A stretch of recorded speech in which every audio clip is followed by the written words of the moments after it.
Hello everyone. तो बच्चों आज की क्लास हम बात करेंगे कंडक्टर्स के बारे में। अब देखिए, as far as your conductors are concerned, सबसे इम्पोर्टेंट टॉपिक है इलेक्ट्रोस्टैट का, सबसे इम्पोर्टेंट और सबसे ज़्यादा कंफ्यूजिंग भी यही क्रिएट कराता है बच्चों को। तो प्लीज़ मेक श्योर आज के लेक्चर को बहुत अटेंटिवली समझे, कहीं पर भी कोई डाउट आए तो प्लीज़ डू आस्क मी। चलिए, तो बेसिकली हम बात करें मटेरियल्स के बारे में, तो मटेरियल्स को 3 पार्ट्स में डिवाइड किया गया बच्चों। कंडक्टर्स,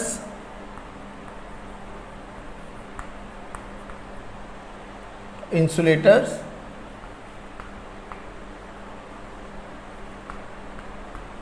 एंड सेमीकंडक्टर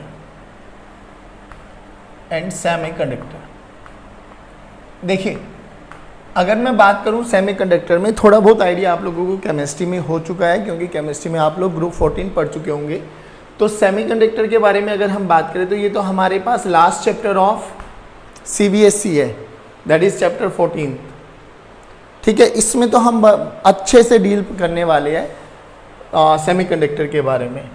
इंसुलेटर, जैसे कि आप लोगों को पता है, जिसमें फ्री बाउंडेड इलेक्ट्रॉन्स नहीं होते, इसका भी हम थोड़ा बहुत आइडिया लेंगे जब हम लोग कैपेसिटर पढ़ेंगे, और कैपेसिटर में डाइलेक्ट्रिक के बारे में बात करेंगे हम लोग।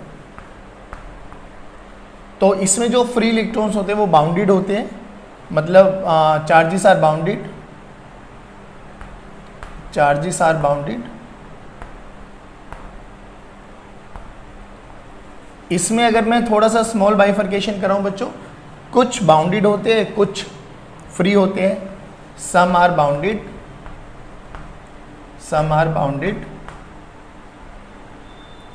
And some are free. इसके बारे में अगर मैं एनालाइज कराऊं तो जैसा कि हमें पता है, इसमें जितने भी इलेक्ट्रॉन्स होंगे, फ्री इलेक्ट्रॉन्स मतलब फ्री चार्ज कैरियर्स, इसमें फ्री चार्ज कैरियर्स इलेक्ट्रॉन्स होते हैं। Free charge carriers are electrons and they are free to move across the surface boundary, और वो सरफेस बाउंड्री के अक्रॉस मूव कर सकते हैं। And they are free to move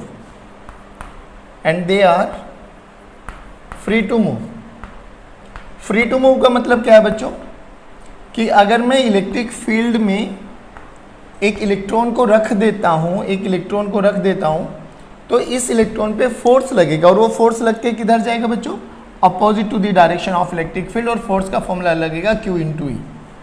बस अब बात हमें यही करनी है, आज इसके बारे में डील करेंगे कंडक्टर्स के बारे में, कि रियलिटी में क्या होता है जब कंडक्टर को हम इलेक्ट्रिक फील्ड में रख देते हैं।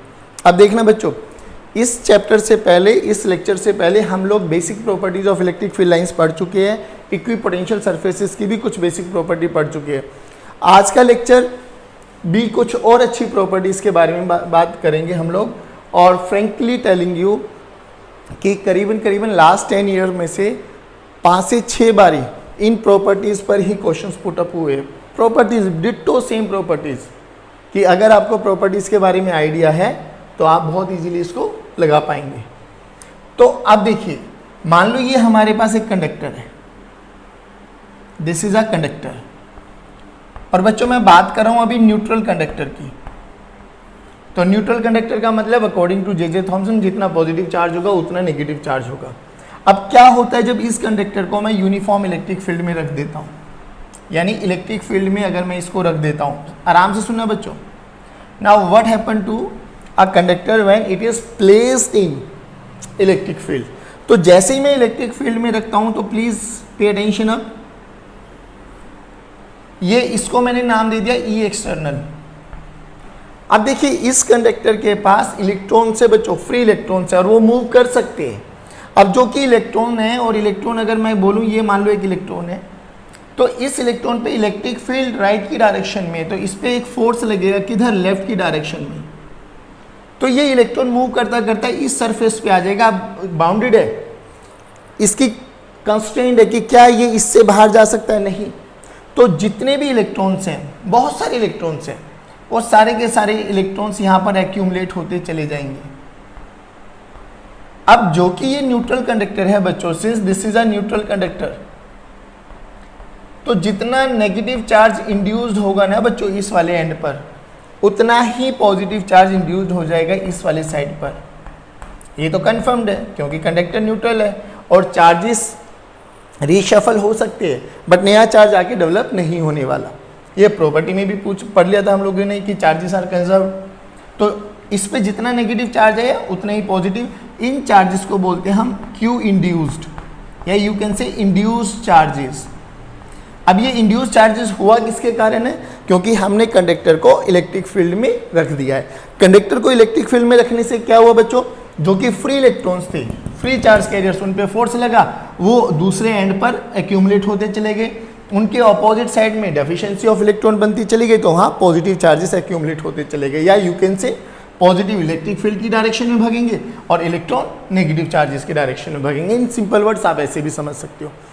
अब हुआ क्या, जब यहाँ पर पॉजिटिव चार्ज, यहाँ पे नेगेटिव चार्ज हुआ, तो यहाँ पर देखो एक इलेक्ट्रिक फील्ड और डेवलप्ड हो गई बच्चों अंदर, इनसाइड अ कंडक्टर, जिसको हमने नाम दे दिया ई इंड्यूस्ड। ये ई इंड्यूस्ड हुआ किसके कारण है बच्चों? इंड्यूस्ड चार्जेस के कारण। क्या यहाँ पर इंड्यूस्ड चार्जेस थे? नहीं सर, यहाँ पे नेट चार्ज 0 था। तो यहाँ पर ई इंड्यूस्ड कितना था बच्चों? इस वाले केस में जब हम लोगों ने इसको रखा नहीं था, ई इंड्यूस्ड 0। क्यों? क्योंकि क्यू इंड्यूस्ड भी 0 था सर। जैसे इलेक्ट्रिक फील्ड में रखा, इलेक्ट्रिक फील्ड में रखने से क्या हुआ बच्चों? क्यू इंड्यूस्ड बढ़ा, क्यू इंड्यूस्ड इंक्रीज हुआ, क्यू इंड्यूस्ड इंक्रीज हुआ तो ई इंड्यूस्ड भी इंक्रीज हुआ बच्चों। अब बात यही कब तक ऐसा होगा? सिंपल सी बात है सर। अब इस इलेक्ट्रॉन के बारे में देखो, अगर मैं इस इलेक्ट्रॉन का फ्री बॉडी डायग्राम बनाऊं तो ये इलेक्ट्रॉन दो इलेक्ट्रिक फील्ड के इन्फ्लुएंस में आ गए। एक तो इधर जो कि ई एक्सटर्नल हम लोगों ने लगाया था, एक इस डायरेक्शन में चलने वाली इलेक्ट्रिक फील्ड जो ई इंड्यूस के कारण आई है बच्चों। यहां पर एक इलेक्ट्रॉन है बच्चों, ये वाला, दिस इज अ इलेक्ट्रॉन। तो इस इलेक्ट्रॉन पे ई एक्सटर्नल के कारण फोर्स लगेगा इधर, F external, opposite to the direction of electric field. E induce के कारण लगेगा इधर, एफ इंड्यूस्ड। तो बच्चों क्या होगा? इनिशियली ई इंड्यूस ई एक्सटर्नल से कम है, तो ऑब्वियसली ये एक्सटर्नल फोर्स ज़्यादा है, तो इलेक्ट्रॉन इधर आते चले जाएंगे, इधर आते चले जाएंगे, तो चार्ज इंड्यूस बढ़ता चला जाएगा, चार्ज इंड्यूस बढ़ता चला जाएगा तो ई इंड्यूस बढ़ता चला जाएगा। और एक कंडीशन ऐसी आ जाएगी बच्चों कि एक पॉइंट पर इस इलेक्ट्रॉन पर इधर लगने वाला एफ एक्सटर्नल और इधर लगने वाला एफ इंड्यूस्ड दोनों बराबर हो जाएंगे, बिल्कुल होते हैं बराबर। अच्छा, अब बात करते हैं कि यहां से यहां तक का प्रोसेस, जैसे ही इसको उठा के कंडक्टर को इलेक्ट्रिक फील्ड में रखा और ये प्रोसेस हुआ, चार्जेस इंड्यूस हुए, इलेक्ट्रिक फील्ड इंड्यूस हुई और इलेक्ट्रिक फील्ड इंड्यूस के कारण जो फोर्स लगा है वो एक्सटर्नल फोर्स के बराबर आ गया। इस वाले प्रोसेस में कोई ऐसा नहीं है कि भैया 10-15 मिनट लगते, नहीं, ये तो very very small fraction of time. जैसे ही रखोगे, इलेक्ट्रिक फील्ड ऑन करोगे, फट कंडक्टर के अंदर ये सेटअप हो जाता है। तो अब क्या हुआ? तो इलेक्ट्रॉन्स अब मूव नहीं करेंगे। क्यों? क्योंकि इधर लगने वाला फोर्स एफ एक्सटर्नल, इधर लगने वाला फोर्स एफ इंड्यूस, दोनों बराबर हो गए। दोनों बराबर हो गए तो हम लिख सकते हैं बच्चों, एफ एक्सटर्नल के कारण क्यू इंटू ई एक्सटर्नल, मान लो इस पे चार्ज क्यू है, this is equal to Q into E induced, बराबर हो गया बच्चों, बराबर हो गया। तो इसने इसको मारा तो अंदर इलेक्ट्रिक फील्ड कितनी बनी बच्चों? तो अंदर फोर्स तो 0 लग रहा है, फोर्स 0 लगा तो इलेक्ट्रिक फील्ड 0 हो जाएगी। यानी मैं कह सकता हूं ई एक्सटर्नल प्लस ई इंड्यूस्ड, इनका वेक्टर सम अंदर कितना होगा? इनसाइड अ कंडक्टर, तो इनसाइड अ कंडक्टर ये इलेक्ट्रिक फील्ड 0 हो जाएगी। तो जब भी आप किसी भी कंडक्टर को इलेक्ट्रिक फील्ड में रखते हो तो क्या होता है बच्चों?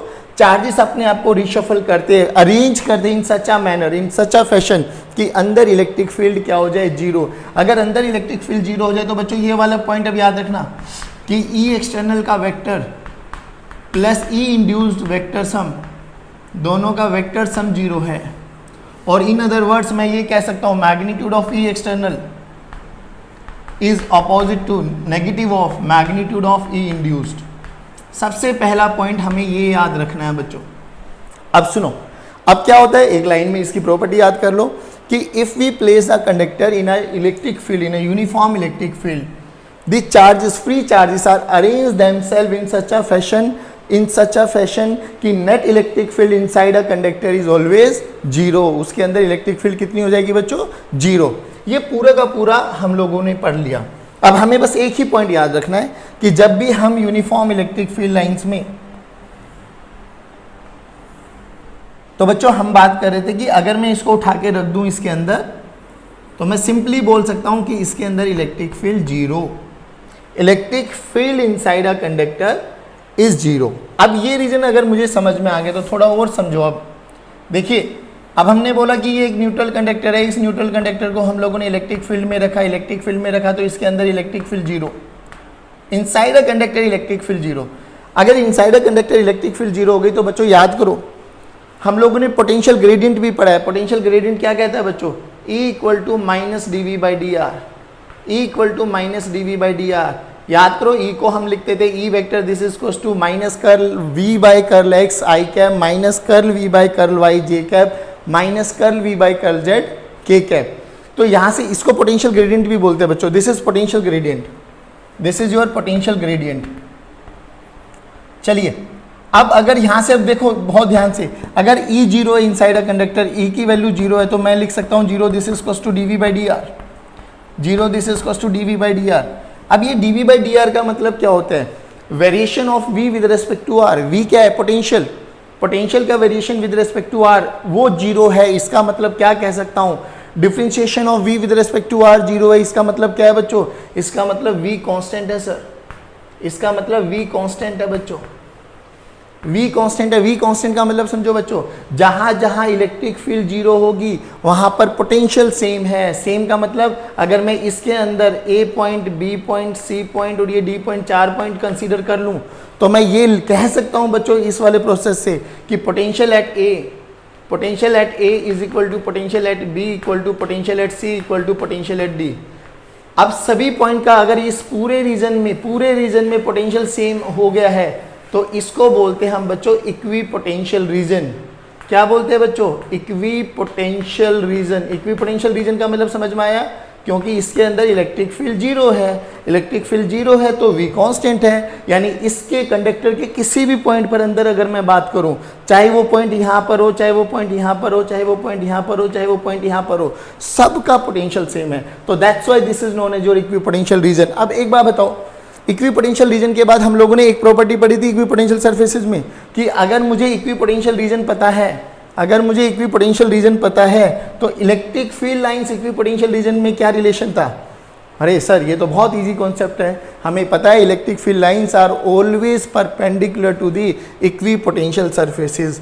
जल्दी बताओ बच्चों, क्या ये पूरा फ्रेम समझ में आया आप लोगों को? देखो, तो जेईई में एक बार क्या क्वेश्चन पूछा गया कि ये एक आपके पास कंडक्टर है, दिस इज अ कंडक्टर, और इस कंडक्टर में इलेक्ट्रिक फील्ड लाइंस रिप्रेजेंट की गई कुछ ऐसी।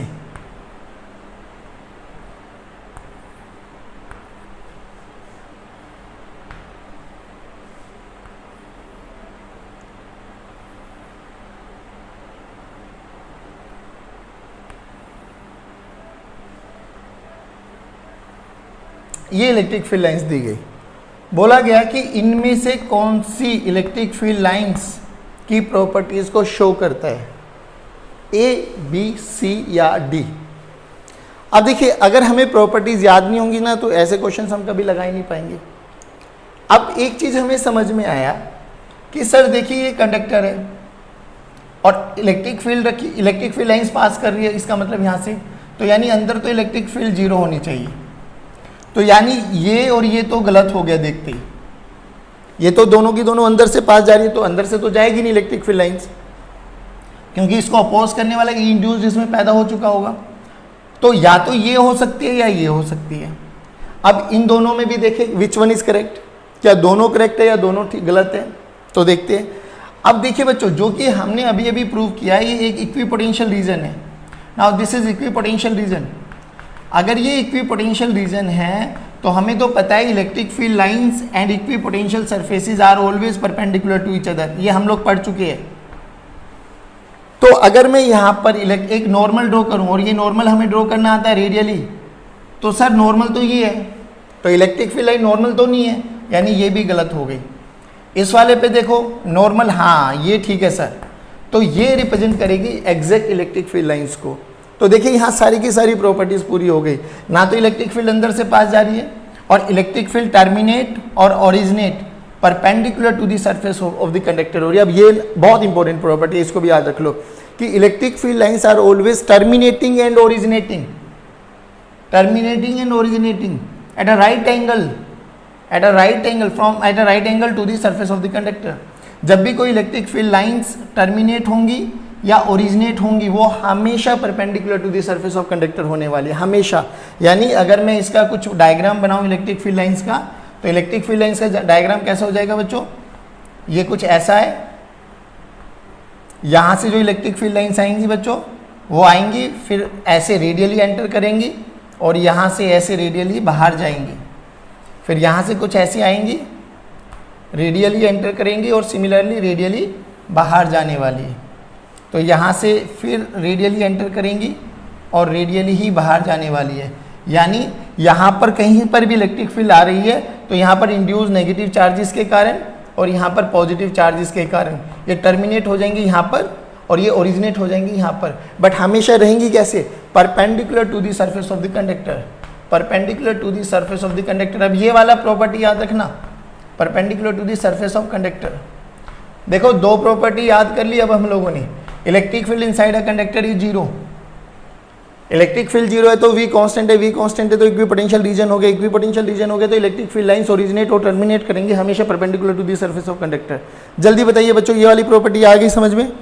अब अगर ये वाली प्रॉपर्टी आ गई समझ में तो अब हमसे पूछा जाता है एग्जाम्पल नंबर 1 कि हमारे पास एक न्यूट्रल कंडक्टर है, ध्यान से सुनना बच्चों, this is a neutral conductor, इसका रेडियस 2r है बच्चों, रेडियस 2r है, दिस इज सेंटर और इससे यहां से d डिस्टेंस पर बच्चों एक चार्ज रखा हुआ है q, d डिस्टेंस पर एक चार्ज रखा हुआ है बाहर q, बाहर q चार्ज रखा हुआ है। बोला गया हमसे बताइए इस a पॉइंट पर जो कि सेंटर से r डिस्टेंस पर है, what is the electric field, induced electric field at a, find E induced at a। Option जल्दी जल्दी बोलो, electric field induced at a कितनी होने वाली है, जल्दी आंसर बताइए बच्चों। चले बच्चों, अब जो कि ये अंदर कंडक्टर है और कंडक्टर में इलेक्ट्रिक फील्ड कितनी होती है बच्चों, जीरो, E एट a ये तो जीरो होने वाला है पक्का, जो कि ये वाला पॉइंट इनसाइड अभी बताया था, inside a conductor electric field is always zero, inside zero है यानी zero, this is equals to E external plus E induced. अब ध्यान से देखो ये वाला कंडक्टर था ना बच्चों, सेंटर से ये वाला डिस्टेंस d दूरी पर है बच्चों चार्ज, और यहाँ से ये डिस्टेंस r है बच्चों, तो इस पे एक्सटर्नल इलेक्ट्रिक फील्ड किधर होती है, एक्सटर्नल इलेक्ट्रिक फील्ड तो सर इधर होती, दिस इज E एक्सटर्नल, ये होती कितनी सर KQ/r², ये दूरी कितनी है बच्चों x, तो E एक्सटर्नल कितना आ गया बच्चों KQ/x²। अब इस पे तो नेट इलेक्ट्रिक फील्ड जीरो है, नेट इलेक्ट्रिक फील्ड जीरो कब होगी, जब इतने ही मैग्नीट्यूड की अपोजिट डायरेक्शन में आ जाएगी, तो ये कौन होगी E इंड्यूस्ड, ये कौन होगी E इंड्यूस्ड, तो E इंड्यूस्ड कितना हो जाएगा बच्चों, भाई सिंपल सी बात माइनस KQ/x², x की वैल्यू रखनी है तो बच्चों यहाँ से रख देंगे √d² प्लस r², खत्म। चलिए एक क्वेश्चन करते हैं, आप सुनना आराम से, ये वही न्यूट्रल कंडक्टर है बच्चों, दिस इज न्यूट्रल कंडक्टर, वही सेंटर से 2r रेडियस मान लिया, यहाँ से ये डिस्टेंस d मान लिया, ये चार्ज q रखा हुआ है बच्चों, बोला गया यहाँ से a पॉइंट पर, अब ध्यान से सुना, a पॉइंट पर जो कि सेंटर से r सेपरेशन पर है, तो व्हाट इज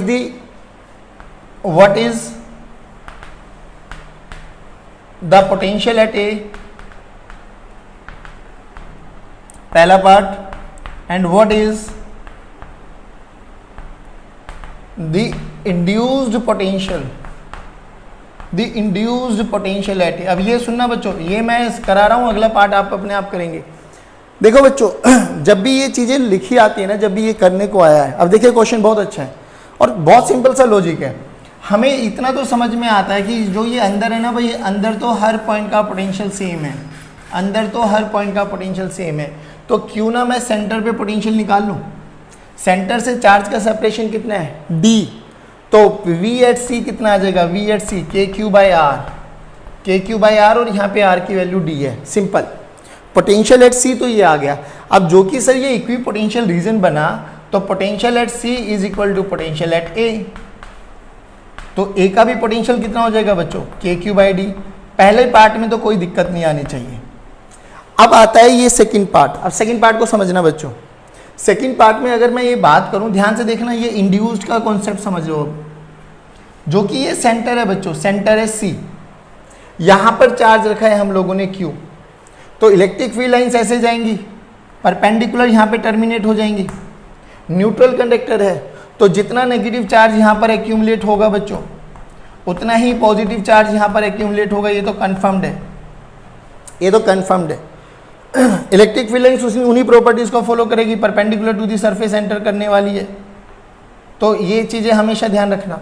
चलिए अब क्या करें सर, अब मुझे एक बार बताओ, जो ये V एट सी है, V at C potential at centre of this sphere या सेंटर ऑफ द कंडक्टर, मैं लिख सकता हूँ is potential due to this charge, potential due to charge at C plus, अब जो ये चार्जेस इंड्यूस हुए हैं बच्चों, नेगेटिव और पॉजिटिव चार्जेस, ये भी तो यहाँ पर पोटेंशियल बनाएंगे, बिल्कुल बनाएंगे। Potential due to I stand for induced at C. चलिए अब देखिए ध्यान से सुनो, ये सिमेट्री से ये नहीं कह सकता मैं बच्चों, जितना ये पॉजिटिव चार्ज आएगा उतना ही ये नेगेटिव चार्ज आएगा, यानी जितना नेगेटिव चार्ज आएगा उतना ही पॉजिटिव चार्ज आएगा।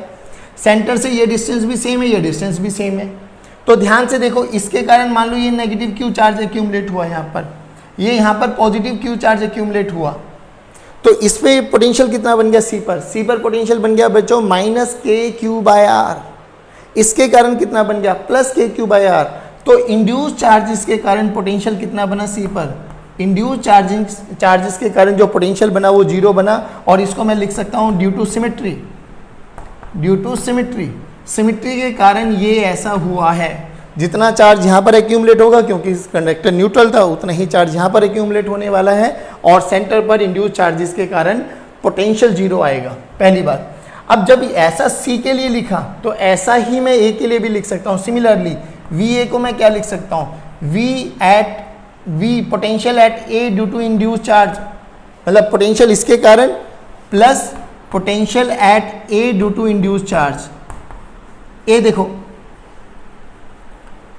दोनों की इक्वेशन ये लिख दी, ऊपर वी और वी सी और वी ए दोनों बराबर है। अब वी सी और वी ए दोनों बराबर है, तो बच्चों इन तो इक्वेट ही तो करना है मुझे।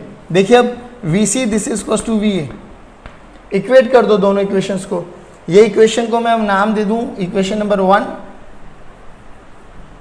This is 1 equation, this is 2 equation. Now equate करो फर्स्ट एंड सेकंड को, इक्वेट फर्स्ट एंड सेकंड। देखो वीसी को क्या लिखा है मैंने, वीसी को क्या लिखा है, वी क्यू के कारण प्लस इंड्यूस चार्जेस के कारण, वी ए पर क्यू के कारण प्लस ई इंड्यूस चार्जेस के कारण। ये तो जीरो है, अभी अभी प्रूव करा है, सिमेट्री के कारण जीरो होने वाला है। तो वी क्यू सी यहाँ पर कितना होगा बच्चों, के क्यू बाई डी। तो ये वाला पोटेंशियल आया बच्चों के Q by D, this is equals to, इस पॉइंट पर इसके कारण पोटेंशियल कितना आएगा, ये डिस्टेंस x मान लेता हूँ बच्चों, बाद में x की वैल्यू पुट कर देंगे। तो पोटेंशियल कितना आया बच्चों, के क्यू बाई एक्स, प्लस ये हमें निकालना है बच्चों, तो वी आई ए कैसे निकलेगा बच्चों, के Q by D minus K Q by X. X की वैल्यू रख देंगे बच्चों, और this is our answer. X की वैल्यू क्या है बच्चों, under root of D square plus R square. जल्दी बताइए बच्चों, ये सेकंड पार्ट बहुत अच्छा है, और इस पे बहुत सारे बहुत बारी क्वेश्चंस पूछे गए हैं इंड्यूस के कारण। अब ध्यान से सुनना, जैसे पहले क्वेश्चन में हम लोगों ने पूछा था फाइंड इलेक्ट्रिक फील्ड एट ए, और बच्चों को सबसे पहला स्ट्राइक क्या करता है, वो इंड्यूस को देखते ही नहीं है, वो बोलता अच्छा इलेक्ट्रिक फील्ड एट ए है, और electric field inside a conductor तो जीरो होता है, और जीरो ऑप्शन में भी मिलेगा, फटाक से वो टिक करके आता है। तो इसलिए कहते हैं कि क्वेश्चंस को पहले पढ़ा करो, कि पूछा देखा करो कि क्या पूछा गया है, उसके अकॉर्डिंग आप लोगों को अपना क्वेश्चन अपना आंसर देना है। जल्दी बताइए बच्चों, क्या ये कॉन्सेप्ट समझ में आया। देखिए अब हमें ए पर निकालना है ना पोटेंशियल, तो पहले फाइंड आउट करो पोटेंशियल एट सी। जो सेंटर पर होगा वही चारों तरफ होने वाला है, कोई टेंशन वाली बात ही नहीं है। सेंटर से ये दूरी कितनी है बच्चों, 3r, तो फॉर्मूला बना KQ/3r। तो यही C का पोटेंशियल है, यही A का पोटेंशियल है, तो फॉर्मूला तो आ गया 3K मतलब KQ/3r। चलिए ये तो हो गया हमारा। अब इस पे आते हैं। अब इस पे फिर वही करो जो कि हमें ये गिवन है, VC बराबर VA है, तो VC को मैं क्या लिख सकता हूँ, V due to Q at C plus V due to induced at C is equal to V due to Q at A plus V due to Q at induced due to. अभी देखो ये तो 0 रहेगा बच्चों, और ये हम अभी अभी कैलकुलेट कर चुके हैं 3KQ/3r। अब देखो इसका निकाल सकते हैं अब हम लोग, इसका कितना आएगा, जल्दी बोलो, जल्दी बोलो। ये सेपरेशन देखो, अब ये कितना हो जाएगा 3r प्लस r/2, तो ये आ जाएगा 7r/2। तो ये वाला कितना बन गया, KQ/7r/2 प्लस VI इंड्यूस्ड। बस खत्म। अब क्रॉस मतलब इसको सब्ट्रैक्ट करके देख लो बच्चों, जो भी आंसर आएगा आपका वही आंसर आ जाएगा। एलसीएम लोगे तो एलसीएम नीचे आ जाएगा 21r। अगर हम इसको आगे सोल्व करें तो एलसीएम आ गया 21r, और ये यहाँ पर चला गया 7KQ, और ये इधर चला गया -6KQ, तो आंसर आ गया KQ/21r। ये आंसर आया बच्चों। जल्दी बताइए क्या ये कॉन्सेप्ट समझ में आ गया, खत्म। देखिए अब मान लो ये हमारे पास एक कंडक्टर है, दिस इज अ कंडक्टर, ठीक। ये तो स्फेयर हो गया, कैसी भी शेप ले लो, कैसी भी शेप का कंडक्टर ले लो, जैसा आपका मन करे, जैसा आपका मन करे कंडक्टर ले लो। बोला गया कि अगर इन कंडक्टर्स को मैं Q चार्ज देता हूं, Q चार्ज। अच्छा एक चीज और, एक होलो कंडक्टर भी होता है। होलो का मतलब समझ में आ गया, जस्ट लाइक योर फुटबॉल, ये उसकी पार्ट है बस, बाकी अंदर से खाली है। ये वाले पार्ट में बस ये मटेरियल है आपका, ये अंदर खाली है, तो इसको बोलते हैं हम आउटर सरफेस। ध्यान से सुनना बच्चों, आउटर सरफेस, और ये होता है इनर सरफेस।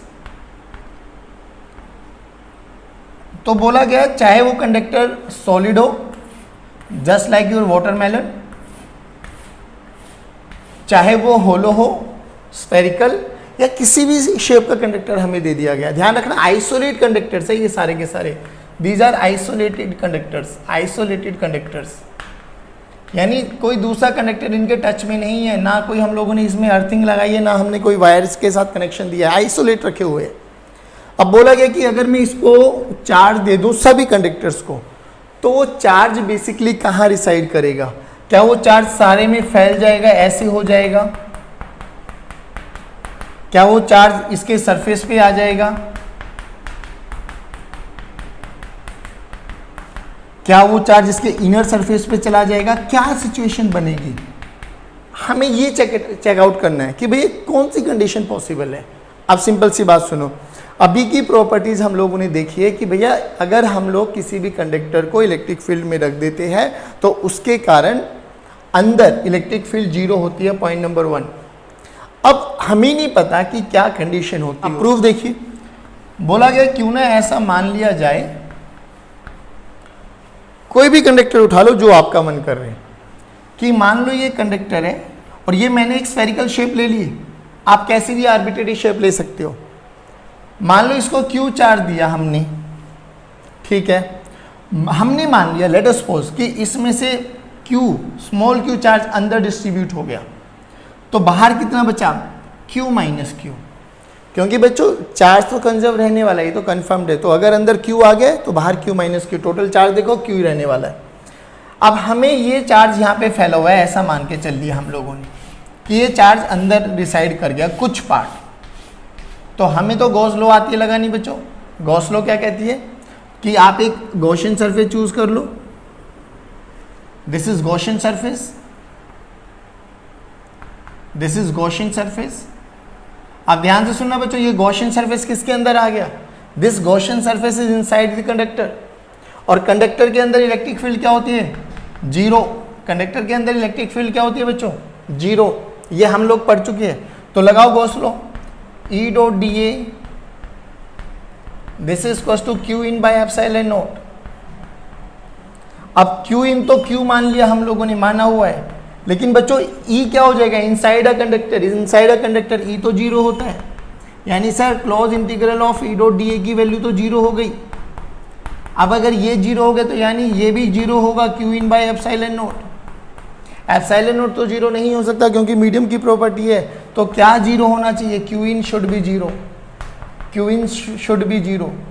यानी ये चीज़ समझ में आई हमें कि अगर हम किसी भी कंडक्टर को, चाहे वो कैसी भी शेप का हो, ये सॉलिड हो, होलो हो या कोई भी आर्बिट्ररी शेप, तो अगर हम उसको चार्ज देते हैं ना बच्चों, तो सारा का सारा चार्ज उसके आउटर सरफेस पे रिसाइड करेगा। ये एक और प्रॉपर्टी है बच्चों कि अगर मैं किसी भी कंडक्टर को चार्ज देता हूँ, charge will always reside on the outer surface of the conductor. इसमें भी देख लो, इसमें भी मान लिया क्यू चार्ज दिया हमने, मान के चल लिया कि क्यू चार्ज नीचे आ गया, अंदर आ गया, इसमें ये माइनस क्यू चार्ज। आप गॉसियन सरफेस चूज करना तो गॉसियन सरफेस फिर दोबारा ये चूज करो मटेरियल पे। अब जो कि ये तो कंडक्टर है और कंडक्टर के अंदर इलेक्ट्रिक फील्ड क्या होती है बच्चों, जीरो, तो इलेक्ट्रिक फील्ड अभी भी जीरो होगी, तो क्यू इन अभी भी क्या होगा बच्चों, जीरो। अब ये आर्बिट्ररी शेप ले लो, इस आर्बिट्ररी शेप में जब मैं गॉसियन सरफेस चूज करूंगा बच्चों, तो ये जो पर्पल लाइन से बना रहा हूं दिस इज गॉसियन सरफेस, तो ये गॉसियन सरफेस भी अभी भी किसके अंदर है, कंडक्टर के अंदर, और कंडक्टर के अंदर इलेक्ट्रिक फील्ड कितनी है बच्चों, जीरो। तो हमें ये चीज समझ में आ गई बच्चों, क्या क्या प्रॉपर्टीज। अब याद सुनो कि किसी भी अगर हम लोग कंडक्टर को इलेक्ट्रिक फील्ड लाइंस में रखते हैं तो point number 1, electric field inside a conductor zero हो जाती है। जो भी चार्ज कैरियर्स होते हैं वो अपने आप को ऐसे असेंबल्ड करते हैं, ऐसे अरेंज करते हैं कि इलेक्ट्रिक फील्ड अंदर जीरो हो जाएगी। वहाँ से एक रिजल्ट हम लोगों ने याद रखा, वो रिजल्ट क्या था बच्चों, E external plus E induce must be equal to zero. दूसरी चीज़, E अगर इनसाइड अ कंडक्टर जीरो हो जाएगा तो वो वाला पोटेंशियल हर एक सरफेस के अंदर पोटेंशियल सेम रहने वाला, दैट्स वाई वो सारा का सारा सरफेस रीजन क्या बन गया, इक्विपोटेंशियल रीजन। अगर वहाँ पे इक्विपोटेंशियल रीजन बन गया तो बच्चों इलेक्ट्रिक फील्ड लाइंस टर्मिनेट भी और ऑरिजिनेट भी perpendicular to the surface of the conductor करने वाली है। दूसरी चीज़, अब यहाँ पर देखो, अगर मैं किसी भी कंडक्टर को चार्ज देता हूँ तो वो चार्ज हमेशा उसके आउटर सरफेस पर ही रिसाइड करने वाला है, और ये प्रूफ है बाय यूजिंग गॉस लॉ। अब अगर ये प्रूफ है तो एक छोटा सा रिजल्ट पूछा जाता है, और एनसीईआरटी में ये एडिशनल का एक क्वेश्चन भी है कि what is the electric field just outside the surface of conductor. Conductor के जस्ट बाहर इलेक्ट्रिक फील्ड कितनी होती है, अब उस पर चर्चा करते हैं। जल्दी बताइए, समझ में आया? देखो बच्चों, अब एक चीज और बताओ, जब हमने बात करी कि कंडक्टर चाहे सर कैसी भी शेप का कंडक्टर हो, चार्जेस उसके सरफेस पे ही रिसाइड करेंगे, तो अगर सरफेस पे रिसाइड करेंगे तो जल्दी बताओ, सरफेस पे रिसाइड करेंगे तो यहाँ पर मैं सिग्मा डिफाइन करूँ या रो डिफाइन करूँ? सर सिग्मा डिफाइन होता है सरफेस के लिए। तो अब याद करना, चाहे वो कैसा भी कंडक्टर हो बच्चों, होलो कंडक्टर हो चाहे सॉलिड कंडक्टर हो, we always define sigma for conductors. Conductors के लिए हमेशा सिग्मा डिफाइन करना है। अब एक चीज और, फॉर आइसोलेटेड कंडक्टर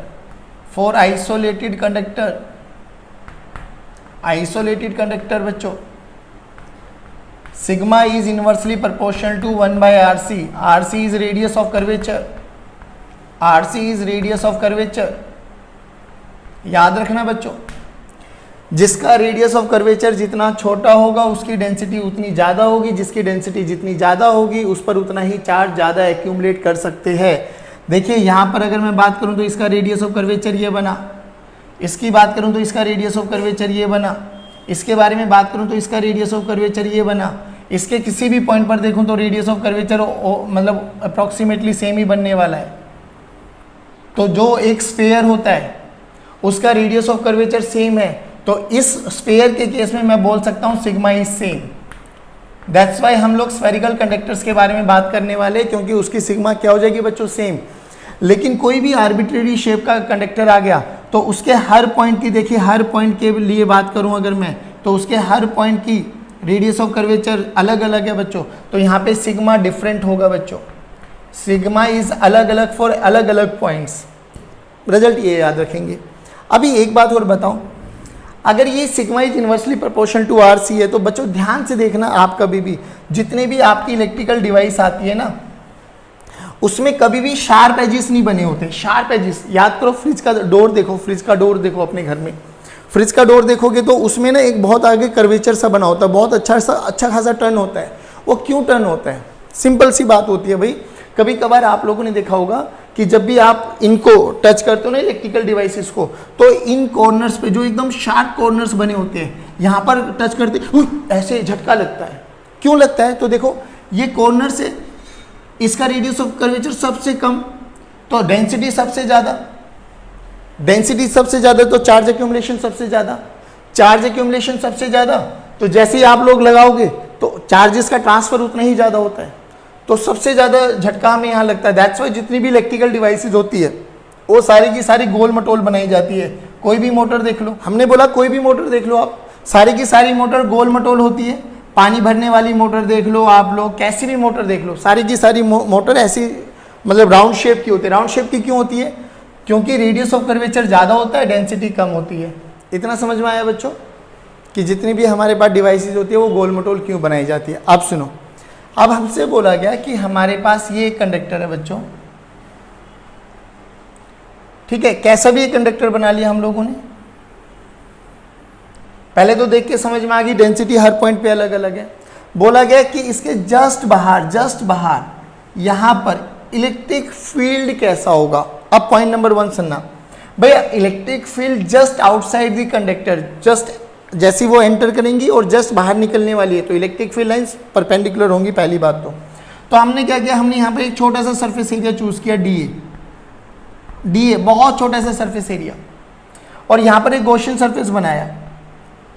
और गॉसियन सरफेस ऐसा बनाया बच्चों, आधा कंडक्टर के अंदर है आधा कंडक्टर के बाहर है, सिमेट्री। अब हमें तो जस्ट बाहर निकालना था। अब यहाँ पर हर पॉइंट पर सिग्मा अलग अलग है, ये सिग्मा 1 मान लूँ, ये सिग्मा 2 मान लूँ, ये सिग्मा 3 मान लूँ, हर पॉइंट की डेंसिटी अलग अलग है, हर पॉइंट की डेंसिटी अलग अलग है। इस पॉइंट की डेंसिटी सिग्मा मान ली। अब सुनना आराम से, जो कि ये डी ए इतना छोटा एरिया माना है, बहुत छोटा सा एरिया, तो मैं ये मान सकता हूँ ये डी ए के लिए sigma for D A, this sigma is behaving as a constant, मान सकता हूँ। अच्छा अब क्या करें, अब गॉस लॉ ही तो लगानी है सर। इलेक्ट्रिक फील्ड लाइंस ऊपर होंगी क्योंकि जस्ट बाहर electric field lines always perpendicular to the surface of the conductor, तो इलेक्ट्रिक फील्ड ऊपर। ये जो फ्लैट वाला पार्ट है, फ्लैट वाला पार्ट बच्चों, इस फ्लैट वाला पार्ट का एरिया वेक्टर भी ऊपर। इसका देखो, इसका अंदर इस फ्लैट वाले पार्ट का एरिया वेक्टर इधर, बट ये अंदर गॉसियन सरफेस में आ गया तो ई की वैल्यू 0।